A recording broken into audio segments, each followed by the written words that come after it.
moi je le dis, je suis opposée, résolument opposée, et le gouvernement est opposé à la gestation pour autrui, parce que ça marquerait la marchandisation du corps. Or, c'est une limite que nous ne pouvons pas dépasser. Au fond, tout n'est pas équivalent, contrairement à ce que disent certains.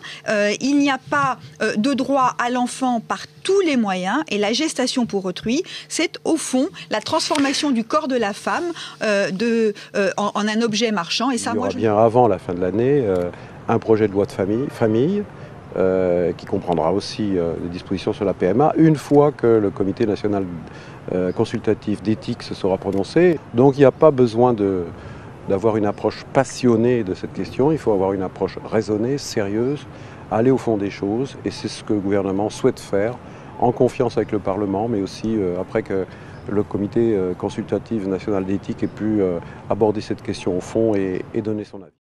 Non, sur la GPA et la PMA, la gestation pour autrui et la procréation médicalement assistée. Effectivement, pas de trace pour le moment dans le projet de loi que le gouvernement compte présenter en avril devant l'Assemblée nationale et devant le Sénat. Cela dit, Ludovine de la Rochère, sur ce plateau, hier soir, la présidente de la Manif pour tous, disait qu'il y avait déjà des amendements en préparation concernant la GPA et concernant la PMA.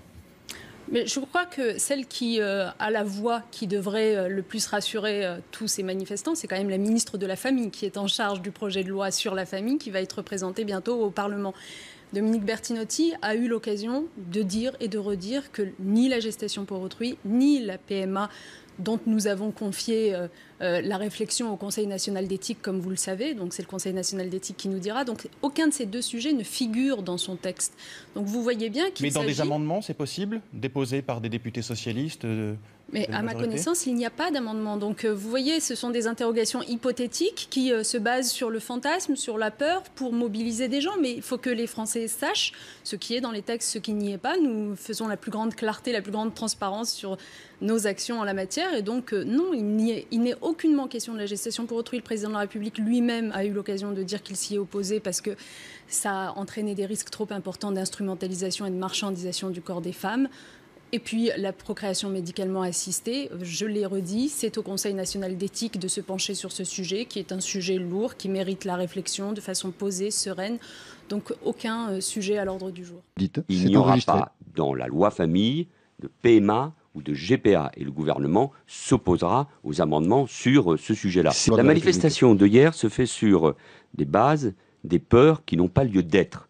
L'idée réside dans le fait que François Hollande dit à Tétu « Oui, je suis pour », mais je ne dis pas pour quand. Et la PMA ne figure pas, ça c'est clair en revanche, dans les 60 engagements de François Hollande. Effectivement, vous l'avez relevé hier, il n'y a que le mariage dans son programme, mais je vais vous prouver que le candidat socialiste s'est pourtant engagé par la voix de ses porte-paroles pour la PMA. Le 31 mars 2012, donc dans la même semaine que cette interview a Tétu, les porte-paroles des candidats de tous les candidats participent à Paris à un grand meeting pour l'égalité où ils viennent sur scène, à tour de rôle, développer leurs promesses aux associations homosexuelles.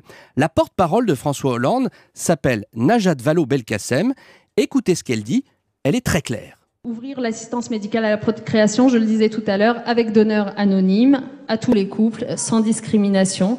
Sur ce sujet, d'autres socialistes, les socialistes belges, les socialistes espagnols, ont montré l'exemple, on va le suivre.